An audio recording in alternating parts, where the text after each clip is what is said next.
नाशिक शहरासह ग्रामीण भागात मागील काही दिवसांपासून इतर गुन्ह्यांबरोबरच चंदन तस्करी करणारे देखील सक्रिय झाल्याचं पाहायला मिळतंय।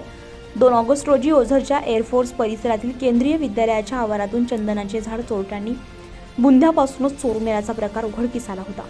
या प्रकरणी ओझर पोलीस ठाण्यामध्ये अज्ञातांविरोधामध्ये चोरीचा गुन्हा दाखल करण्यात आला होता। सदर घटनेचा तपास करत असताना स्थानिक गुन्हा शाखेचे पोलीस निरीक्षक राजू सुर्वे यांनी पथकासह छत्रपती संभाजीनगरच्या कन्नड येथे 3 दिवस पाळत ठेवून दोघा संशयितांना ताब्यात घेतले। लियाकत अली, अनीस पठाण असत पोलिसांनी ताब्यात घेतलेल्या दोघा संशयितांची नावे आहे।